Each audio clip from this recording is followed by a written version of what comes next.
Hello बच्चों, एक बार फिर से आपका स्वागत है इस बढ़िया से चैनल पे फिजिक्स की दुकान।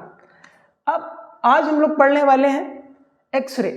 एक्सरे एटॉमिक फिजिक्स का बहुत ही इंपॉर्टेंट पार्ट है, क्योंकि नीट के पेपर में अगर आप देखोगे तो मोस्टली आपको एक्सरे का क्वेश्चन दिख जाता है, और जेई पॉइंट ऑफ व्यू से जो एक्सरे है वो बहुत ज़्यादा इंपॉर्टेंट है, और बोर्ड पॉइंट ऑफ व्यू से भी थोड़ा थोड़ा इंपॉर्टेंट है। ठीक है, तो आज हम लोग एक्सरे को पढ़ेंगे। ठीक, तो बिना टाइम वेस्ट करे हम लोग शुरू करते हैं। सबसे पहले एक्सरे होता क्या है?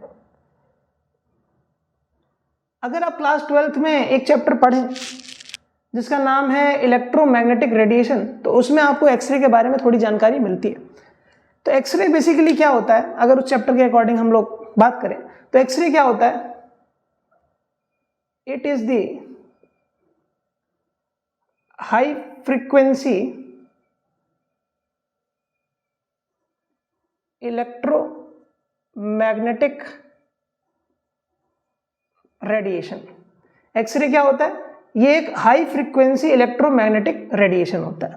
अब जैसे कि अगर हाई फ्रीक्वेंसी है, इसका मतलब एनर्जी की बात करें किसी भी रेडिएशन की, तो क्या होता है? E = h²। अगर इसकी फ्रीक्वेंसी बहुत हाई है तो इसका मतलब इसकी एनर्जी भी बहुत हाई है ना? इसकी एनर्जी भी बहुत हाई है। अगर इसकी एनर्जी बहुत हाई है तो हम लोग इसके लिए एक बात लिख सकते हैं, it has very high penetrating depth. Penetrating depth, penetrating depth क्या होता है? ये पेनिट्रेटिंग डेप्थ क्या होता है? देखिए, पेनिट्रेटिंग डेप्थ का मतलब ये है कि जैसे कि हम लोगों ने किसी सब्सटेंस पे इसको एक्सरे को इंसिडेंट करवाया, तो क्या होगा? इसकी पेनिट्रेटिंग डेप्थ बहुत हाई है, तो इसका मतलब क्या होगा? वो उसके अंदर बहुत ज्यादा अंदर जाके पेनिट्रेट कर सकता है। ठीक है, मतलब उस सब्सटेंस के अंदर जाके बहुत ज्यादा गहराई तक जाके पेनिट्रेट कर सकता है, क्योंकि इसकी एनर्जी बहुत हाई है ना? तो इसकी हाई पेनिट्रेटिंग डेप्थ है। तो पेनिट्रेटिंग डेप्थ का मतलब क्या है? Distance travelled inside the substance. ठीक है, inside the substance in molecular या एटॉमिक लेवल, उसे हम लोग कहते हैं उसकी पेनिट्रेटिंग डेप्थ। तो एक्सरे की पेनिट्रेटिंग डेप्थ बहुत हाई है, जिस वजह से ही हम लोग क्या करते हैं, इस एक्सरे का इस्तेमाल अपनी हड्डियां मेरे हम लोग की टूट गई हैं कि सही है, एक्सीडेंट हुआ, हड्डियां टूटी कि नहीं टूटी, ये पता लगाने के लिए किसका इस्तेमाल करते हैं? एक्सरे का इस्तेमाल करते हैं। अब एक्सरे की हाई पेनिट्रेटिंग पावर इसी वजह से उसको इस्तेमाल कर पाते हैं, क्योंकि जो रेज अंदर तक जा ही नहीं पाएंगे वो कैसे बता पाएंगे कि हड्डियां टूटी कि नहीं टूटी। ठीक है, तो सबसे पहली बात तो हमको ये याद रखना है कि एक्सरे के पास हाई पेनिट्रेटिंग पावर होती है। ठीक है, और इसकी एनर्जी बहुत हाई होती है, और इसकी फ्रीक्वेंसी बहुत ज्यादा हाई होती है। अगर एक्सरे के प्रोडक्शन की बात करें तो सबसे पहले एक्सरे की डिस्कवरी करी थी रॉन्जेंट नाम के एक साइंटिस्ट ने। ठीक है, अगर उन्होंने प्रोड्यूस कैसे किया था एक्सरे को? एक्सरे को इन्होंने प्रोड्यूस किया था breaking of high energy electrons. ठीक है, जब किसी हाई एनर्जी इलेक्ट्रॉन को किसी एक टारगेट मटेरियल पे हिट करते हैं तब एक्सरे का फॉर्मेशन होता है। ठीक है, तो बेसिकली उसका प्रोडक्शन हम लोग अलग से पढ़ लेंगे। सबसे पहले बात कर लेते हैं कि एक्सरे कितने टाइप्स के होते हैं। Types of x ray. अगर एक्सरे की बात करें, एक्सरे को पहले तो क्या करा गया? अकॉर्डिंग टू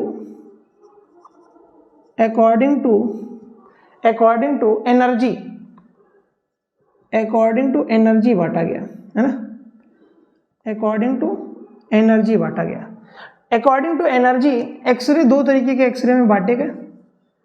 सबसे पहली जो एक्सरे लिखा गया तो वो कहा सॉफ्ट एक्सरे, और एक दूसरा एक्सरे एनर्जी के हिसाब से बांटा, उसको नाम दे दिया हार्ड एक्सरे। ठीक है, ये एनर्जी के हिसाब से बांटा। कैसे एनर्जी के हिसाब से बांटा? बेसिकली जो एक्सरे होता है, एक्सरे की जो वेवलेंथ रेंज होती है, एक्सरे की जो वेवलेंथ रेंज होती है वो 0.101 एंगस्ट्रॉम से लेके 100 एंगस्ट्रॉम तक। ठीक है, 0.01 एंगस्ट्रॉम से लेके 100 एंगस्ट्रॉम तक इसकी एनर्जी रेंज रहती है ना? ये इसके बीच में लाई करते हैं, है ना? अब सॉफ्ट एक्सरे क्या होते हैं? सॉफ्ट जैसे कि नरम एक्सरे, है ना, जिनके पास एनर्जी कम होती है उसे हम लोग कहते हैं सॉफ्ट एक्सरे, और जिनकी हाई एनर्जी होती है उसे कहते हैं हम लोग हार्ड एक्सरे। मतलब कंपैरेटिवली अगर रिलेटिवली देखें तो इसकी जो एनर्जी होती है थोड़ी सी कम होती है इसके रिलेटिव, और इसकी एनर्जी इसके रिलेटिव थोड़ी सी ज़्यादा होती है, इस वजह से इसको हार्ड एक्सरे और उसको सॉफ्ट एक्सरे कहा जाता है। इसकी जो वेवलेंथ होती है ये लगभग ग्रेटर देन होनी चाहिए 10 एंगस्ट्रॉम से, तो उसको हम लोग सॉफ्ट एक्सरे की कैटेगरी में रख सकते हैं। और जिन एक्सरे की जो वेवलेंथ है वो 1 एंगस्ट्रॉम से कम होती है, 1 एंगस्ट्रॉम से कम होती है, तो उसे हम लोग हार्ड एक्सरे में रखते हैं। अब वेवलेंथ कम होगी तो इसकी एनर्जी ज़्यादा होगी, है ना, क्योंकि energy is inversely proportional to lambda होता है, क्योंकि यहाँ से देखो E = hc/λ लिखोगे, तो अगर वेवलेंथ कम है तो एनर्जी ज़्यादा, वेवलेंथ ज़्यादा तो एनर्जी कम, तो इसकी क्या होता है, रिलेटिवली लेस एनर्जी होती है, और इसकी क्या होती है, रिलेटिवली हाई एनर्जी होती है, ठीक है। ये दो बातें हमको याद रखनी है। ये जो टाइप्स ऑफ एक्सरे हैं ये किसके अकॉर्डिंग है, एनर्जी के अकॉर्डिंग, किसी की एनर्जी ज़्यादा है, किसी की एनर्जी कम है, उसके अकॉर्डिंग हमने एक्सरे को बांटा। एक तो इसका क्लासिफिकेशन ऐसे होता है, दूसरा क्लासिफिकेशन कैसे होता है, देखिए अगला जो क्लासिफिकेशन है वो कैसे होता है, अगला क्लासिफिकेशन होता है अकॉर्डिंग टू प्रोडक्शन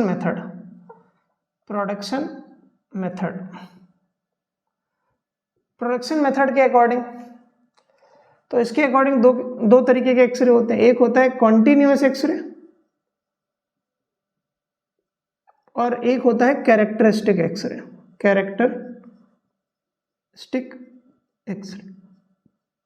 ठीक है। एक होता है क्या, कॉन्टिन्यूअस एक्सरे, और एक होता है कैरेक्टरिस्टिक एक्सरे, ठीक। तो प्रोडक्शन मेथड बेसिकली अभी हम लोग डिटेल में पढ़ेंगे कि कॉन्टिन्यूअस एक्सरे को कैसे बनाया जाता है और कैरेक्टरिस्टिक एक्सरे को कैसे बनाया जाता है ना। ये दोनों अलग अलग एक्सरे क्यों हैं, है ना, कैसे प्रोडक्शन मेथड के अकॉर्डिंग हम लोग उसको डिवाइड करते हैं, वो अभी हम लोग आगे देख रहे हैं। अभी बस आप इतना जान लीजिए, ये जो है वो एनर्जी के अकॉर्डिंग दो टाइप में बांटा गया, सॉफ्ट एक्सरे, हार्ड एक्सरे, और प्रोडक्शन मेथड के अकॉर्डिंग दो टाइप में बांटा गया, continuous x ray and characteristic x ray, ठीक। तो चलिए अब देखिए, जनरली अगर हम लोग बात करें कि एक्सरे का प्रोडक्शन कैसे होता है, तो हम लोग ऐसे कह सकते हैं कि अगर हम लोग लिखें प्रोडक्शन ऑफ एक्सरे,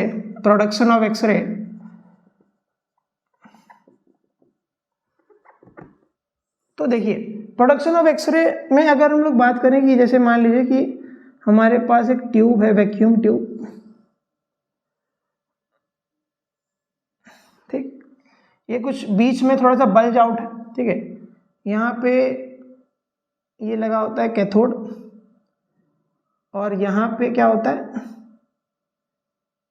यहाँ पे लगा होता है एनोड, ठीक, एनोड। यहाँ पे कुछ फिलामेंट टाइप का लगा होता है, और ये जो फिलामेंट होता है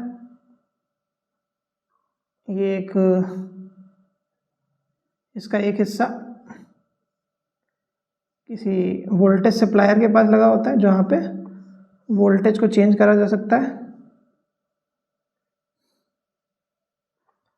यहाँ पे वोल्टेज को चेंज किया जा सकता है। और कैथोड को हम लोग सेल से जोड़ देते हैं, उसका एक हिस्सा भी इसमें जाता है, और यहाँ पे क्या होता है कि यहाँ पे एक हम लोग कुछ भी गैल्वेनोमीटर टाइप का लगा देते हैं और इसके थ्रू इसको जोड़ देते हैं, ठीक है, एनोड को। तो यहाँ पे क्या होता है कि फिर हम लोग क्या करते हैं कि यहाँ से क्या होता है, ये वोल्टेज रेगुलेटर, यहाँ पे वोल्टेज रेगुलेट होता है, वोल्टेज रेगुलेटर। अब क्या होता है, वोल्टेज यहाँ पे चेंज किया जाता है, यहाँ पे स्विच लगा है, इसको इससे वोल्टेज को बढ़ाया घटाया जा सकता है। जैसे क्या होता है, इस वोल्टेज को हम लोग बढ़ाते घटाते हैं तो क्या होता है कि ये जो हमारा फिलामेंट है, ये वाला, ये जो फिलामेंट है ये गर्म होने लगता है, ये जो फिलामेंट है क्या होने लगता है, ये हीट होने लगता है। तो क्या होता है, इससे जब ये हीट होता है तो यहाँ पे क्या होता है कि जब पोटेंशियल हम लोग बढ़ाते हैं तो इस कैथोड वाली प्लेट से क्या होता है, इलेक्ट्रॉन बाहर निकलना शुरू होते हैं। जैसे हम लोग कहते हैं थर्मी आयनिक इमिशन, हीट सप्लाई करके इलेक्ट्रॉन बाहर निकालना, is called thermy ionic emission. तो यहाँ पे क्या होता है कि इलेक्ट्रॉन्स बहुत ही हाई एनर्जी से बाहर निकलते हैं, ये हाई एनर्जी इलेक्ट्रॉन क्या होते हैं कि इस कैथोड में जाके टकराते हैं और फिर क्या होता है, एक्सरे का प्रोडक्शन होता है, यहाँ से एक्सरे प्रोड्यूस होते हैं, है ना, यहाँ पे एक्सरे प्रोड्यूस होते हैं, ठीक है, एक्सरे प्रोड्यूस होते हैं, ठीक। जब हाई एनर्जी इलेक्ट्रॉन क्या होता है, इसमें जाके एनोड में जाके टकराते हैं तो यहाँ पे क्या होता है, एक्सरे प्रोड्यूस होते हैं, ठीक। ये जितनी भी चीज़ें हम लिख रहे हैं यहाँ पे, इसका आपको एक प्रॉपर नोट्स का PDF आपके कमेंट बॉक्स में मिल जाएगा, तो कोई दिक्कत नहीं है, आप इसको समझते चलिए, आखिरी में आराम से लिख लीजिएगा, कोई प्रॉब्लम नहीं है, ठीक है, क्योंकि नोट्स इसके मैं आपको प्रोवाइड कर दूंगा, ठीक है। तो इसका प्रोडक्शन बेसिकली कैसे हुआ, यहाँ पे हम लोग क्या करते हैं कि एक स्पेशल टाइप का ट्यूब इस्तेमाल करते हैं जिसे हम लोग कहते हैं कोलीज ट्यूब, कोलीज ट्यूब। ये स्पेशल टाइप का एक वैक्यूम ट्यूब है जो बीच से थोड़ा सा उठा हुआ होता है, ठीक है। तो क्या होता है, जैसे जैसे हम लोग क्या करते हैं, हाई पोटेंशियल डिफरेंस में इसको ऑपरेट किया जाता है, जैसे जैसे पोटेंशियल डिफरेंस हम लोग बढ़ाते हैं तो यहाँ से इलेक्ट्रॉन्स बाहर निकलते हैं, ये इलेक्ट्रॉन एनोड में जाके टकराते हैं, एनोड से जब टकराते हैं तो क्या होता है, यहाँ पे एक्सरे का प्रोडक्शन होता है, ठीक है, एक्सरे का प्रोडक्शन होता है। तो अगर आप यहाँ पे देखो तो जो कैथोड है, कैथोड क्या है, cathode is the source of electrons, यहाँ से इलेक्ट्रॉन्स निकल रहे हैं, और जो एनोड है, एनोड क्या है, anode is the source of X-ray, ठीक, anode is the source of X-ray, ठीक है। तो इस तरह का कुछ सेटअप रखा जाता है और इसके अकॉर्डिंग एक्सरे को प्रोड्यूस किया जाता है। अब एक एक करके हम लोग कैरेक्टरिस्टिक एक्सरे और ये जो हमारा कंटिन्यूअस एक्सरे है इसके प्रोडक्शन के बारे में बात करेंगे, तब इसको थोड़ा सा डिटेल में समझेंगे कैसे क्या प्रोड्यूस होता है, ठीक है। चलिए आगे बढ़ते हैं। सबसे पहले हेडिंग डाल लेंगे कंटिन्यूअस एक्सरे प्रोडक्शन, ठीक है, कंटिन्यूअस एक्सरे के बारे में बात करेंगे, ठीक है।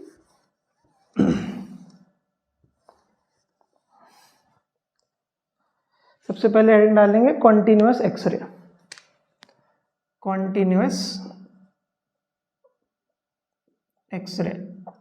ठीक, कंटिन्यूअस एक्सरे।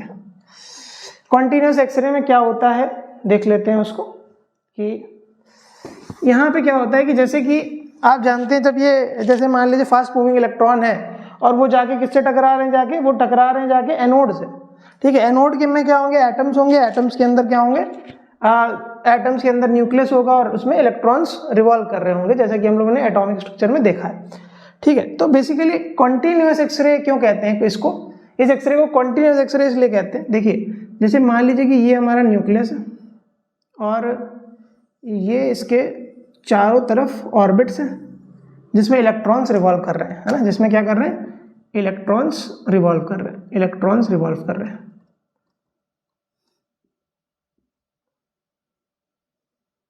ठीक, इलेक्ट्रॉन्स ऐसे रिवॉल्व कर रहे हैं। अब क्या हुआ, हाई एनर्जी एक्सरे आया, ठीक है, हाई एनर्जी इलेक्ट्रॉन आया किससे, कैथोड से, ठीक है, हाई एनर्जी इलेक्ट्रॉन आया।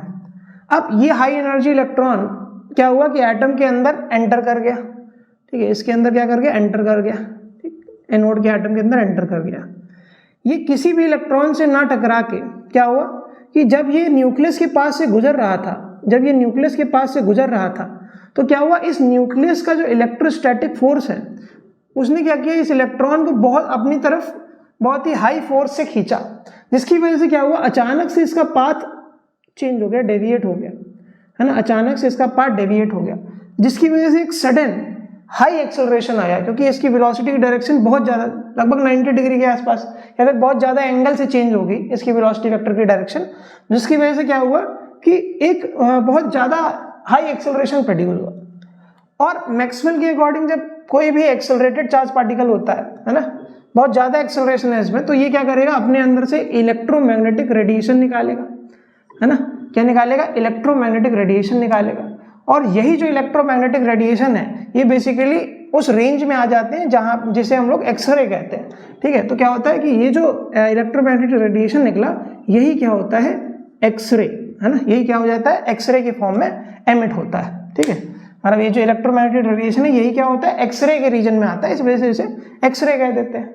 अब इसे कॉन्टिन्यूअस क्यों कहते हैं, बेसिकली होता क्या है कि इस वाले जो एक्सरे में हम लोग क्या कर सकते हैं कि एनोड के पोटेंशियल को चेंज करके, है ना, एनोड के पोटेंशियल को चेंज करके या फिर जैसे भेज रहे हैं उसको चेंज करके हम लोग क्या कर सकते हैं, अलग अलग वेवलेंथ ला सकते हैं। और वेवलेंथ की जो रेंज होती है वो किसी पर्टिकुलर रेंज से लेके इन्फिनिटी तक होती है ना, और उनके बीच में सारी वेवलेंथ हम लोग को मिल रही होती है। इस वजह से क्या होता है, जब बहुत सारी वेवलेंथ हम लोग को मिल रही होती हैं तो इस वजह से हम लोग इसको कॉन्टिन्यूअस एक्सरे कह देते हैं, है ना, क्योंकि यहाँ पे क्या है, बहुत ज़्यादा वेवलेंथ रेंज हमको मिल रही होती है और उसके बीच में कोई गैप नहीं होता है, लगातार जो वेवलेंथ रेंज मिल रही होती है वो मिल ही रही होती है, ठीक है। तो इस वजह से हम लोग इसको कॉन्टिन्यूअस एक्सरे कहते हैं। अगर कॉन्टिन्यूअस एक्सरे की हम लोग बात करें तो इसमें इसकी डेफिनेशन अगर लिखोगे तो क्या होता है, when an electron in vacuum tube,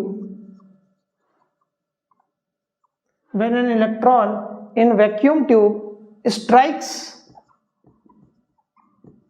the anode, फिर होता क्या है, it is further accelerated। किस वजह से ये फर्दर एक्सेलरेट किया, ये एक्सेलरेट क्यों किया, क्योंकि due to strong electric field of nucleus, ठीक है, ऑफ न्यूक्लियस, ठीक है। क्या हुआ, it is further accelerated due to strong electric field of nucleus, ठीक है, इन द एनोड। देन क्या होता है, then kinetic energy of electron, फिर क्या होता है, जो काइनेटिक एनर्जी होती है इलेक्ट्रॉन की वो क्या होती है, रेडिएट्स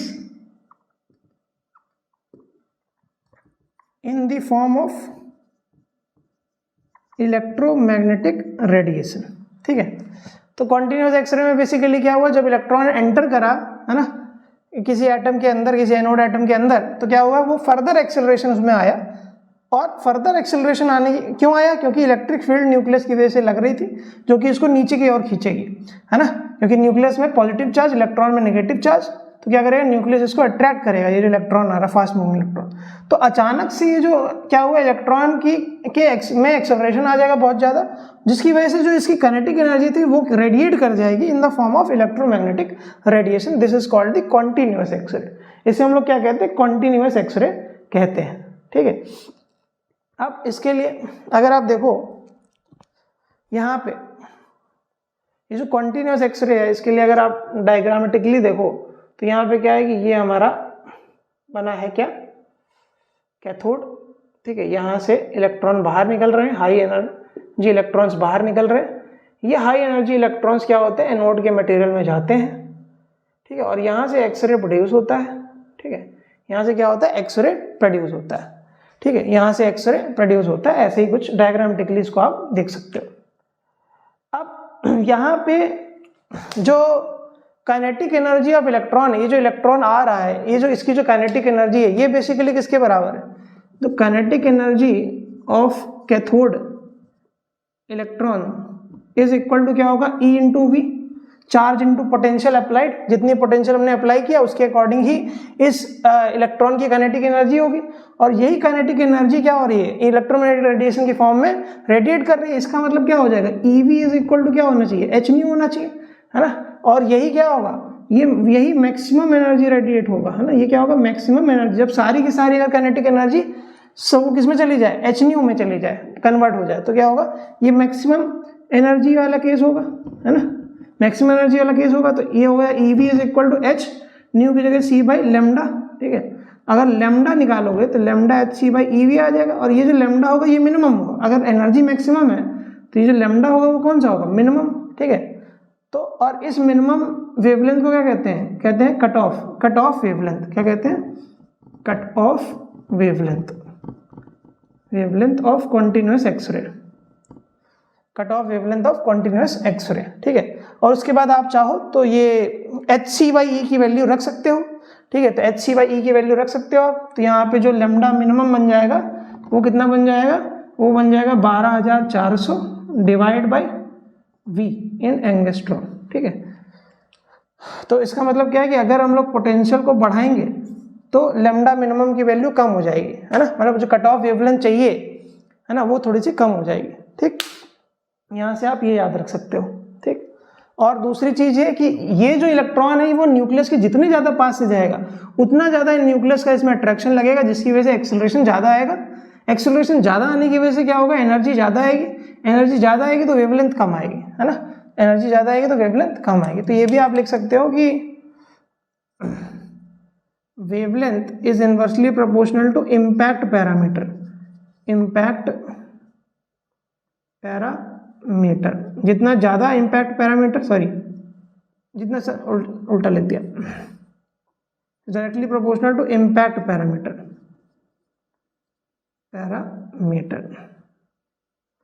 अगर इम्पैक्ट पैरामीटर ज़्यादा है तो एनर्जी कम होगी, एनर्जी कम होगी तो वेवलेंथ ज़्यादा होगी, ठीक है। इम्पैक्ट पैरामीटर क्या है कि ये जो इलेक्ट्रॉन है उसका जो इनिशियल वेलोसिटी वेक्टर है वो न्यूक्लियस के सेंटर से कितनी दूरी है उसे हम लोग कहते हैं इम्पैक्ट पैरामीटर, ठीक है। तो ये चीज़ भी आप याद रख सकते हो। ये फॉर्मूला आपको याद रखना है, एक्सरे में इस्तेमाल होगा, ठीक है। ये फॉर्मूला तो आप पहले भी पढ़ चुके हैं, लेकिन एक्सरे के हिसाब से भी इसको याद रखिए, ठीक है। ऐसे ही इसकी डेफिनेशन वगैरह भी अगर बोर्ड पॉइंट ऑफ व्यू से देख रहे हैं तो आप इसको याद रख सकते हो।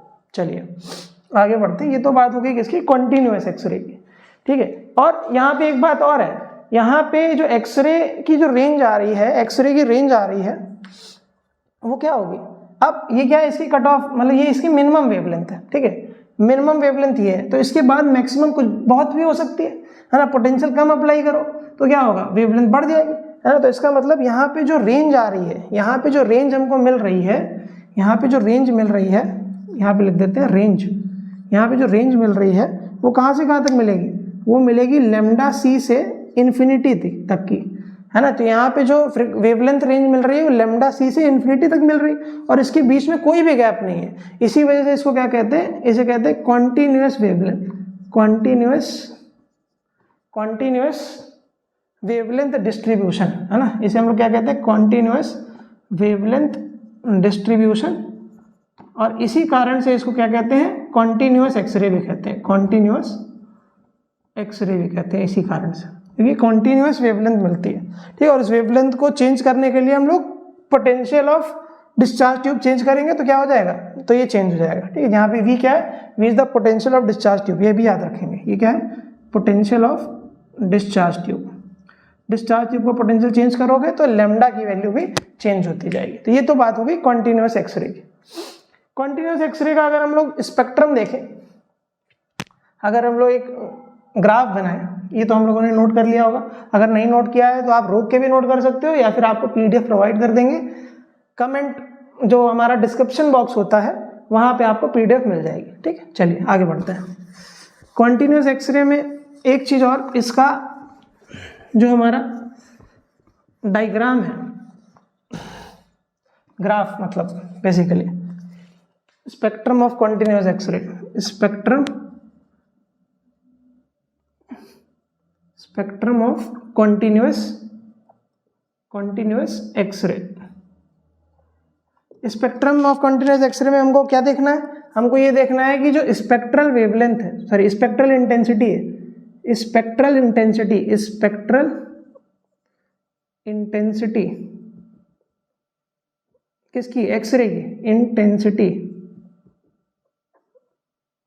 Variation with wavelength. कैसा ग्राफ बनता है देख लेते हैं। हम लोग क्या कर रहे हैं, अलग अलग वेरिंग, अलग अलग वोल्टेज के लिए बना रहे हैं, फॉर वेरिएबल वोल्टेज बनाएंगे, ठीक है, फॉर वेरिएबल वोल्टेजेस। हम लोग कैसे बना सकते हैं, तो हम लोग ये देख सकते हैं कि अगर हम लोग यहाँ पे ग्राफ बनाएं, ग्राफिकल रिप्रेजेंटेशन करें, तो यहाँ पे अगर हम लोग लिख दें आई लेमडा, जहाँ पे ये क्या है स्पेक्ट्रल इंटेंसिटी और लेमडा क्या है वेवलेंथ। तो अगर अलग अलग हम लोग उसके लिए बात करें, अलग अलग किसके लिए बात करें, अलग अलग वोल्टेज के लिए बात करें, तो इसका कुछ ग्राफ ऐसा बनता है।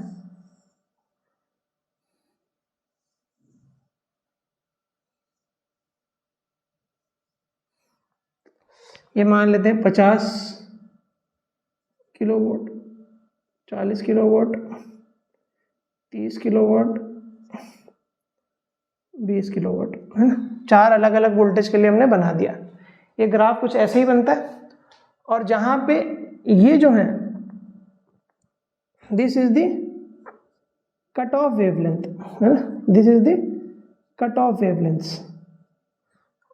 Of x ray in different different voltages. ठीक है, चलिए तो आप ये देख सकते हो ज़्यादा वोल्टेज है, ज़्यादा वोल्टेज के लिए कम कट ऑफ वेवलेंथ आ रही, ठीक है, और कम वोल्टेज के लिए ज़्यादा कट ऑफ वेवलेंथ आ रही है। एज हम लोग देख चुके थे कि जो वेवलेंथ था वो इनवर्सली प्रोपोर्शनल टू वोल्टेज था। ठीक है, ये चीज़ हम लोग देख चुके थे। तो ऐसा कुछ ग्राफ आता है जो हमको मिलता है। ठीक है, चलिए आगे बढ़ते हैं। ये तो बात हो गई कंटीन्यूअस एक्सरे की। अब हम लोग बढ़ते हैं कैरेक्टरिस्टिक एक्सरे की तरफ। ठीक है, कैरेक्टरिस्टिक एक्सरे,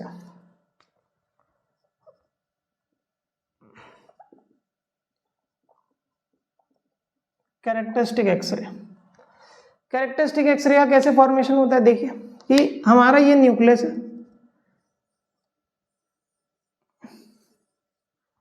ठीक, इसमें क्या होगा, फास्ट मूविंग इलेक्ट्रॉन इधर से आ रहा है कैथोड से। ठीक है, फास्ट मूविंग इलेक्ट्रॉन आ रहा है। यहाँ पे क्या है, यहाँ पे भी इलेक्ट्रॉन्स है, यहाँ पे भी क्या है, इलेक्ट्रॉन्स है।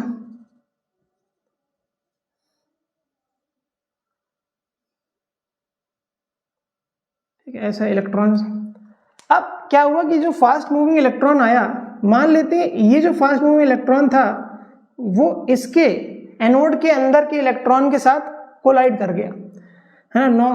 कोलाइड किया तो क्या हुआ, इसके पास बहुत ज़्यादा एनर्जी थी, तो जिसकी वजह से ये वाला जो इलेक्ट्रॉन था वो नॉकआउट हो गया, है ना। इसका क्या हो गया, नॉकआउट हो गया, है ना। जब ये इलेक्ट्रॉन का नॉकआउट हुआ तो क्या हुआ, यहाँ पे क्या हो गई, एक वैकेंसी क्रिएट हो गई। यहाँ क्या क्रिएट हो गई, क्रिएट्स अब पॉजिटिव वैकेंसी, पॉजिटिव वैकेंसी, क्योंकि निगेटिव चार्ज निकल गया तो क्या हो, पॉजिटिव वैकेंसी क्रिएट हो जाएगी। जब एक पॉजिटिव वैकेंसी क्रिएट होगी तो क्या होगा, ये जो पॉजिटिव वैकेंसी क्रिएट होगी यहाँ पे, इस पॉजिटिव वैकेंसी को भरने के लिए दूसरे एनर्जी लेवल से इसमें इलेक्ट्रॉन आएगा, है ना। क्या होगा, उस पॉजिटिव जगह को भरने के लिए, उस वैकेंसी को भरने के लिए ऊपर से इलेक्ट्रॉन नीचे आएगा।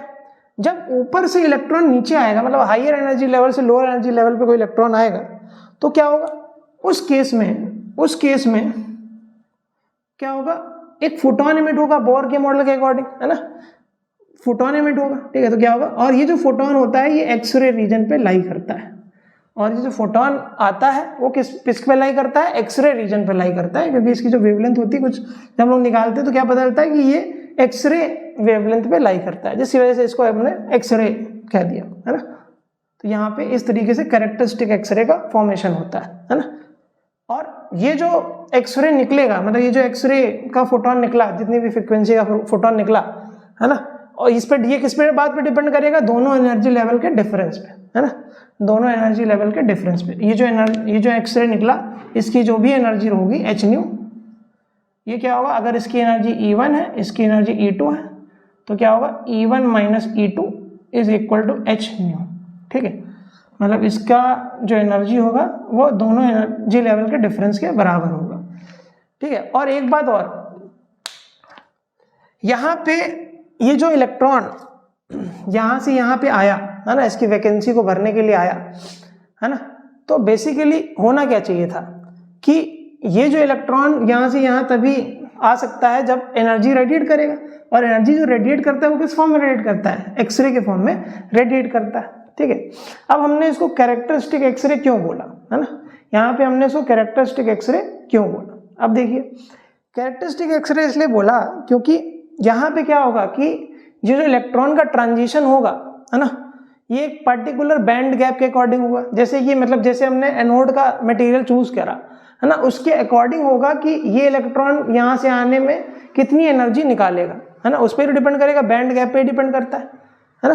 कि अगर मान लेते हैं कि यहाँ पे इसका कंडक्शन बैंड है और ये इनका वैलेंस बैंड है, ठीक है, अब वैलेंस बैंड से कंडक्शन बैंड पे जाना है या कंडक्शन बैंड से वैलेंस बैंड पे आना है, तो क्या होना चाहिए कि इस एनर्जी गैप के बराबर एनर्जी रिलीज करना चाहिए या इस एनर्जी गैप के बराबर एनर्जी इसको मिलनी चाहिए, तभी ऐसा होगा। तो एनोड जो मटेरियल हमने इस्तेमाल किया है उनका भी कुछ बैंड गैप होगा, है ना।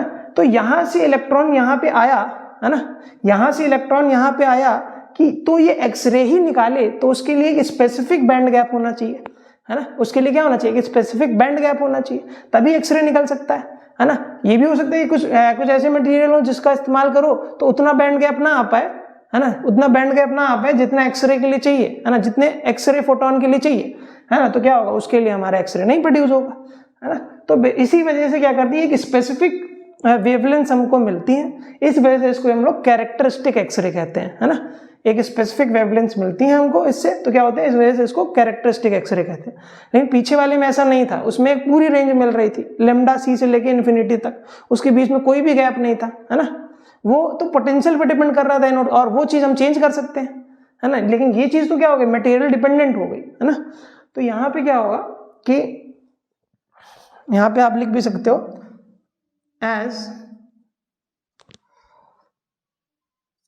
as we know,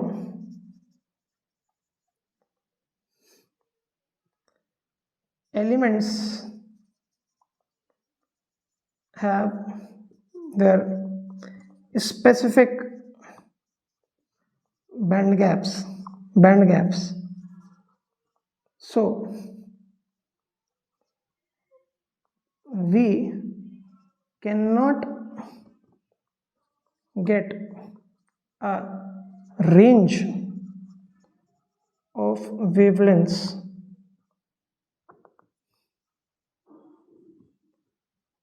we only get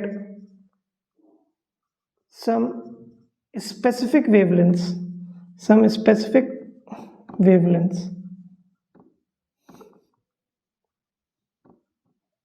of X-ray. So ठीक है, that is why it is known as characteristic X-ray. ठीक है, अब यहाँ पे एक चीज देखिए, ये जो ट्रांजिशन हुआ, है ना, मतलब ये भी हो सकता है कि इस सेल से इस सेल पे आ जाए, इस सेल से इस सेल पे आ जाए, है ना। जिस प्रकार की एनर्जी हमने मतलब इलेक्ट्रॉन नॉकआउट करेगा, है ना, और इस एनर्जी के डिफरेंस को जो भी इलेक्ट्रॉन आके भरेगा, है ना, तो उसके हिसाब से हम लोग को एक्सरे की वेवलेंथ मिलेंगे, है ना। जैसे ये मतलब हो सकता है कि जैसे ये पहला सेल है, इस पहले सेल में इसके ऊपर अगले सेल से ही इलेक्ट्रॉन आ जाए, है ना, तो क्या होगा, एनर्जी डिफरेंस कम होगा, है ना। एनर्जी डिफरेंस कम होगा तो ज्यादा वेवलेंथ का एक्सरे मिलेगा। अब यही चीज अगर ऊपर वाले से आ जाए तो एनर्जी डिफरेंस ज्यादा होगा, एनर्जी डिफरेंस ज्यादा होगा तो वेवलेंथ कम होगी, तो क्या, तो कम वेवलेंथ का एक्सरे मिलेगा, है ना। तो ऐसे हम लोग देख सकते हैं, ठीक है। तो ये तो बात हो गई कैरेक्टरिस्टिक एक्सरे की। अगर आपको नहीं समझ में आया तो फिर से एक बार देख लीजिए। हाई एनर्जी इलेक्ट्रॉन आता है, ये क्या करता है, ये नॉकआउट कर देता है किसी शेल में प्रेजेंट इलेक्ट्रॉन को। जब ये इलेक्ट्रॉन नॉकआउट होता है तो क्या है, वैकेंसी क्रिएट हो जाती है। इस वैकेंसी को भरने के लिए ऊपर वाले हायर एनर्जी लेवल से इलेक्ट्रॉन्स आते हैं, ट्रांजिशन करते हैं। जब ट्रांजिशन करते हैं तो क्या होता है, फोटोन एमिट करते हैं, और ये जो फोटोन होता है ये एक्सरे की रेंज में होता है। अब इसको कैरेक्टरिस्टिक एक्सरे इसलिए कहते हैं क्योंकि क्या होता है कि हर एक जो एनोड का मटेरियल हम लोग इस्तेमाल कर रहे हैं उसका एक पर्टिकुलर बैंड गैप होगा, है ना। उसी बैंड गैप के स्पेसिफिक वेवलेंथ हमको एक्सरे की मिलेंगी, है ना। उसके अलावा कोई भी वेवलेंथ हमको नहीं मिलेंगी। इस वजह से इसको कैरेक्टरिस्टिक एक्सरे कहा जाता है, ठीक है। समझ गए, बिल्कुल कोई दिक्कत नहीं। चलिए अब देखिए,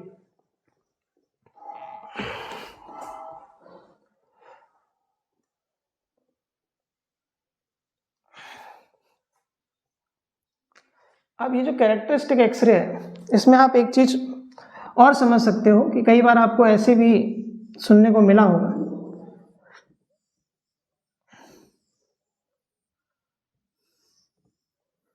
ये हमने बना दिया सेल्स, ठीक है। पहला सेल जिसे हम लोग क्या कहते हैं, के सेल, पहला सेल जिसे हम लोग क्या कहते हैं, के सेल, फिर एल सेल, फिर एम सेल, फिर एन सेल, ओ सेल, है ना, ऐसे कहते हैं। अब होगा क्या कि इलेक्ट्रॉन कहीं से भी ट्रांजिशन करके आ सकता है के सेल में, है ना, कहीं से भी ट्रांजिशन कहीं पे भी आ सकता है ना। कि अगर जैसे इलेक्ट्रॉन आया, मान लेते हैं कि यहाँ के किसी इलेक्ट्रॉन को नॉकआउट किया था, ठीक है। जब नॉकआउट किया था तो ऊपर से वैकेंसी को भरने के लिए इधर से भी आ सकता है, इधर से भी आ सकता है, इधर से भी आ सकता है, इधर से भी आ सकता है। तो उसके हिसाब से हम लोग इसको अलग अलग नाम भी दे सकते हैं। कैसे कि जैसे ये के सेल है, के सेल में इसके अगले वाले सेल से आ गया, मान लेते हैं एल सेल से, है ना। के सेल में क्या हो गया, इसके अगले वाले सेल से आ गया, है ना। या फिर के सेल में क्या हुआ, के सेल में किसी उसके अगले के अगले वाले सेल से आ गया, मतलब एम से, ठीक है, के सेल में ही आ गया किधर से, अगले के अगले के अगले वाले से, मतलब एन सेल से, के सेल में ही इलेक्ट्रॉन ट्रांजिशन करके यहाँ पे आ गया किससे, ओ सेल से, है ना, ओ से। तो यहाँ पे क्या होगा कि इसको इसके हिसाब से नाम दे सकते हो कि अगर के सेल है और उसके अगले वाले से आ रहा है तो उसे हम लोग कह सकते हैं के अल्फा, ठीक है, और के सेल में आ रहा है और ये आ रहा है एम से, ठीक है, तो ये हो जाएगा के बीटा एक्सरे, ठीक है। ऐसे ही इसको के गामा और इसे हम लोग के डेल्टा लिख सकते हैं, ठीक है। तो ये हो गई के सीरीज एक्सरे की, है ना, ये एक्सरे की कौन सी सीरीज हो गई, के सीरीज। ऐसे ही जैसे मान लेते इलेक्ट्रॉन आया और एल वाले इलेक्ट्रॉन को निकाल दिया, नॉकआउट कर दिया, तो इस वैकेंसी को भरने के लिए यहाँ से यहाँ से यहाँ से आ सकते हैं, है ना, तो कहाँ से आ सकते हैं, या तो एम से आ सकते हैं, ठीक है, या तो एन से आ सकते हैं, या तो ओ से आ सकते हैं, या तो उसके हाई एनर्जी लेवल से आ सकते हैं, ठीक है। तो इसे हम लोग कहते हैं एल अल्फा, ठीक है, एल बीटा और ये एल गामा, ठीक। अब एल के अगले वाले से आ रहे हैं तो एल अल्फा, एल के अगले से अगले वाले से आ रहे हैं तो एल बीटा, एल के अगले से अगले से अगले से आ रहे हैं तो एल गामा, ठीक है। अब इसी प्रकार से जैसे मान लेते हैं कि अब इसी प्रकार से एम सेल का कोई इलेक्ट्रॉन नॉकआउट होता है तो उसको भरने के लिए कहाँ से आते हैं, तो उसको भरने के लिए कहाँ से आते हैं,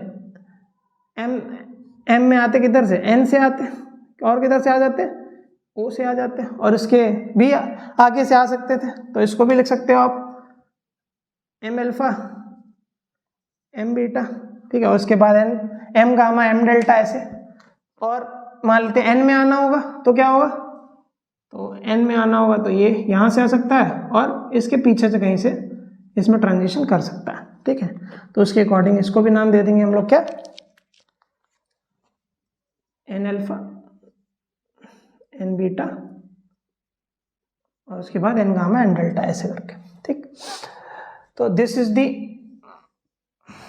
द के सीरीज ऑफ कैरेक्टरिस्टिक एक्सरे, ठीक है। और ये हमारी क्या एल सीरीज, ठीक है, ये हमारी एम सीरीज, ठीक है, और ये हमारी एन सीरीज, ठीक है। ऐसे इसकी नेमिंग कर सकते हैं। ज़्यादातर आपको के और एल सीरीज के बारे में बात करते हुए देखते हैं लोग, ठीक है, और ज़्यादा एन एम ओ वाले इतने आपको नहीं देखने को मिलते हैं, लेकिन फिर भी आपको पता होना चाहिए इसका नाम कैसे हम लोग देते हैं, ना, इसकी नेमिंग कैसे है, ठीक है। चलिए उसके बाद हम लोग इसका ग्राफ देख लेते हैं, जैसे कि हम लोगों ने उसका ग्राफ देखा था कॉन्टिन्यूस वाले का।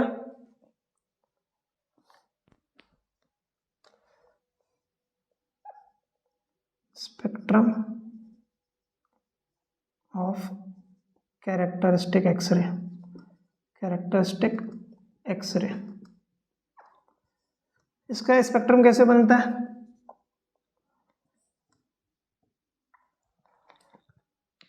देखिए इसका स्पेक्ट्रम कैसे बनता है। यहाँ पे क्या है, फिर से याद रखना कि ये क्या है, इंटेंसिटी, स्पेक्ट्रल इंटेंसिटी, और ये क्या है, ये हमारी है वेवलेंथ, ये हमारी क्या है, वेवलेंथ, ठीक। देखिए कि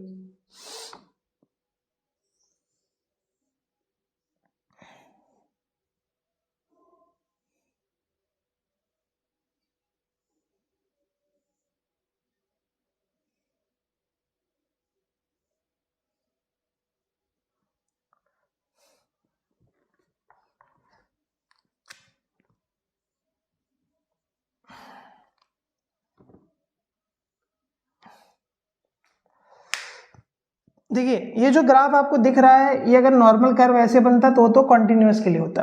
तो ये बेसिकली जो नॉर्मल कर्व आपको दिख रहा है वो एक कॉन्टिन्यूस एक्सरे का है, लेकिन यहाँ पे जो आपको पीक्स दिख रही हैं, है ना, ये पीक्स क्या है, यही जो पीक्स हैं यही हमारे क्या है, कैरेक्टरिस्टिक एक्सरेज है। जैसे ये K beta, K alpha, L beta, L alpha, है ना, ये हमारी जो पीक्स हैं, this is the characteristic x ray, है ना। और यहाँ पे आपको देखिए, यहाँ पे एनर्जी बहुत लो हो जाती है ड्यू टू लो एनर्जी, ठीक है। एज वेवलेंथ जैसे जैसे बढ़ती है एनर्जी कम होती जाएगी ड्यू टू लो एनर्जी।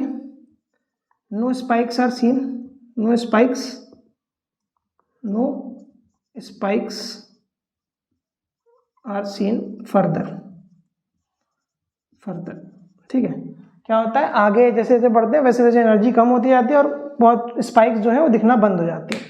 तो इस समय इस रेडिएशन को हम लोग नाम देते हैं, यहाँ पे क्या होता है, यहाँ पे जो भी रेडिएशन एमिट हो रहा होगा उसे हम लोग कहेंगे ब्रेकिंग रेडिएशन। क्या कहेंगे, ब्रेकिंग रेडिएशन। ठीक है, क्या कहेंगे, ब्रेकिंग रेडिएशन। ठीक,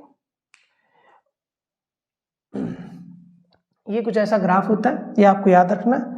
ये वेवलेंथ है इधर और इधर स्पेक्ट्रल इंटेंसिटी। ठीक, ऐसा कुछ ग्राफ आपको याद रखना है। ठीक, चलिए आगे बढ़ते हैं आज के लास्ट टॉपिक की तरफ, जिसका नाम है मोजले लॉ।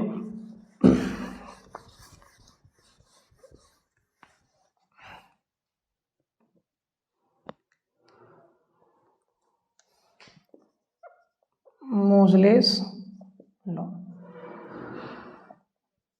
ठीक है, मोजले लॉ में अगर आप देखें तो सबसे पहले अगर हम लोग बात करें, जो हमारा कैरेक्टरिस्टिक एक्सरे होता है, वो क्या करते हैं, एक रेडबर्ग का मॉडिफाइड फॉर्मूला था, उसकी मदद से हम लोग उसको निकाल सकते हैं।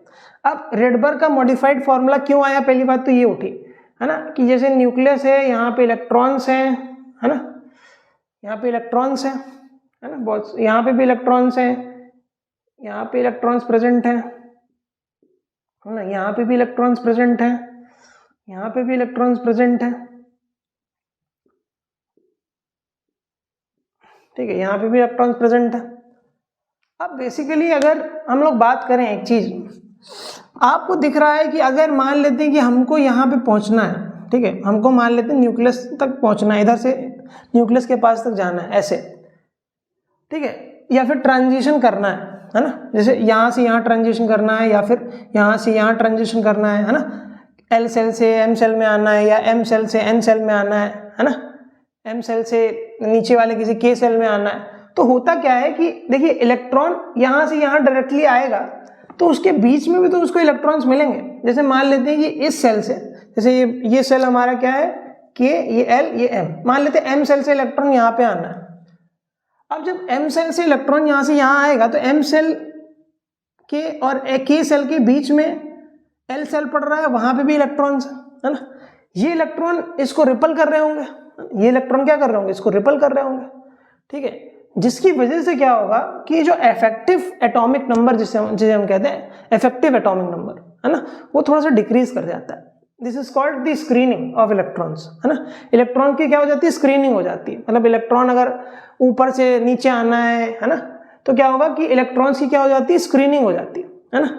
स्क्रीनिंग के कारण क्या होता है, मतलब इलेक्ट्रॉन क्या अगर हिंड्रेंस हो जाती है इलेक्ट्रॉन्स की, तो क्या होता है कि जब इलेक्ट्रॉन ऊपर वाले ऑर्बिटल से नीचे आने की कोशिश करता है तो इसके रिपल्शन के कारण कई बार क्या होता है, उसका इफेक्टिव एटॉमिक नंबर कम हो जाता है ना। इफेक्टिव एटॉमिक नंबर जितनी तेजी से इसको खींच रहा है न्यूक्लियस, उतनी तेजी से नहीं खींच पाता है ना। मतलब जो इलेक्ट्रॉन्स है उनको अगर जो न्यूक्लियस खींच रहा होगा तो क्या होगा, इसके वजह से क्या होगा, इलेक्ट्रॉन्स इसको इलेक्ट्रॉन रिपल कर रहे होंगे दूसरे इलेक्ट्रॉन को, लेकिन न्यूक्लियस अपने पास खींच रहा होगा, जिसकी वजह से क्या होगा कि एक स्क्रीनिंग हो जाएगी, है ना। मतलब इस इलेक्ट्रॉन और इस न्यूक्लियस के बीच में स्क्रीनिंग हो जाएगी, जिसे हम लोग कहते हैं screening of electron, hindrance of electrons. ठीक है, तो अब क्या होगा, जिसकी वजह से क्या होगा, जो इफेक्टिव जेड लगा, मतलब जो इफेक्टिव जेड इसको महसूस हो रहा होगा वो इससे थोड़ा सा कम होगा, है ना। जो इफेक्टिव जेड इस इलेक्ट्रॉन को महसूस हो रहा हो, क्या हो रहा हो, थोड़ा सा कम हो रहा होगा, है ना, इस न्यूक्लियस की प्रेजेंट की वजह से। तो बेसिकली मोजले का में क्या होता है कि मोजले लॉ की बात कर रहे हैं तो सबसे पहले तो जो कैरेक्टरिस्टिक एक्सरे है उसकी अगर हमको कभी वेवलेंथ निकालनी तो हम लोग कैसे लिखेंगे, 1/λ is equal to z minus sigma का square into r, 1/n1 square minus 1/n2 square. यहाँ पे ये जो माइनस करा वैल्यू, ये किसकी वजह से हुई, स्क्रीनिंग ऑफ अदर इलेक्ट्रॉन्स की वजह से, और इसे हम लोग कहते हैं, सिग्मा को कहते हैं स्क्रीनिंग कांस्टेंट। क्या कहते हैं, स्क्रीनिंग कांस्टेंट। ठीक, तो अब देखिए, अगर मान लिया कि हमने कोई एक एक्सरे की एक पार्टिकुलर फ्रीक्वेंसी मान ली, है ना, हमने क्या करा, एक एक्सरे की पार्टिकुलर फ्रीक्वेंसी मान ली। If we consider